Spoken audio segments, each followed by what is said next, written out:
Welcome to a short presentation on the book What Video Games Have to Teach Us About Learning and Literacy by James Paul G.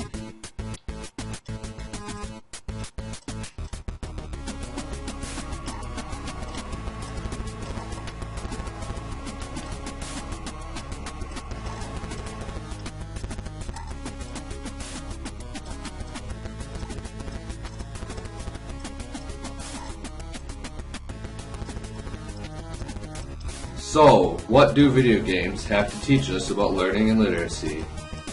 The book proposes an argument and takes the standpoint of a linguist, a professional linguist, James Paul G. himself, who uses a few key terms that are necessary to understand if you want to read this book.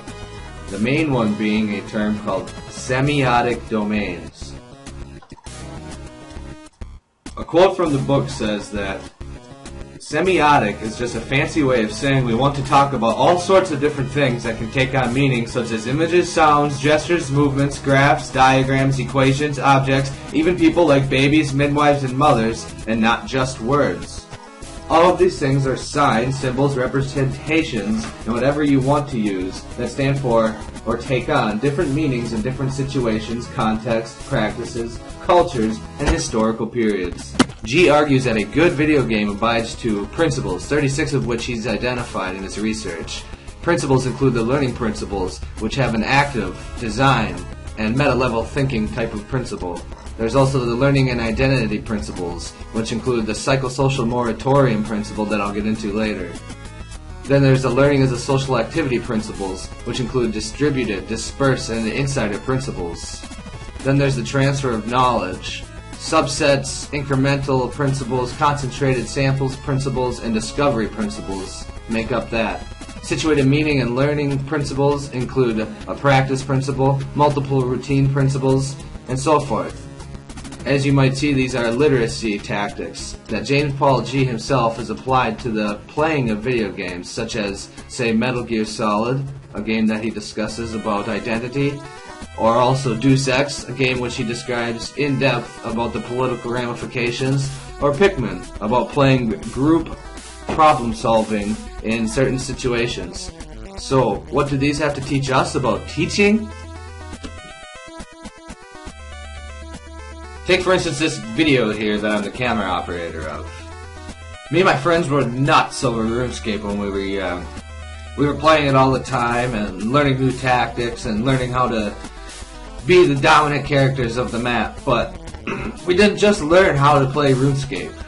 We took it over to this new platform, movie making, and applied all of the realities of that video game as best we could to video recording.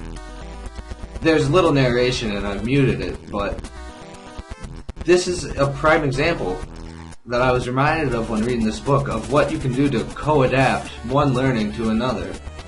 There's more than one way to go about it too. The book is very open-ended. It has absolutely no lesson plan or even any rise or call to action for teachers to, say, throw a Nintendo 64 controller under every desk and have it connected to a big screen.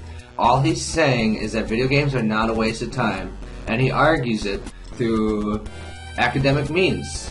That's really about it.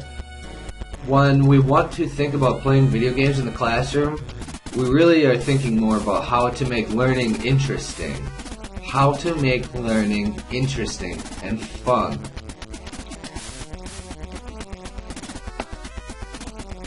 Now to put principles in actions. Remember that psychosocial moratorium principle I was talking about?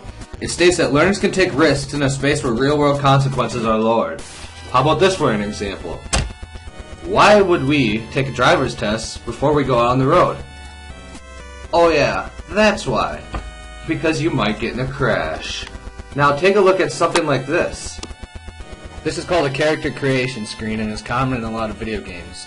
What is a choice for the player to decide what sort of skills they want their player to already have. Maybe what their appearance will look like and what sort of other things will motivate the story for the character to live through. This can be co-adapted easily for a student to assess themselves, see what they're good at, what they think they can improve on, and also what sort of story that they might be bringing into the classroom. Carry that idea over to another common element in video games, leveling up, where players are rewarded for a certain accomplishment that they've maybe produced in the game. Now, carry that on to the classroom.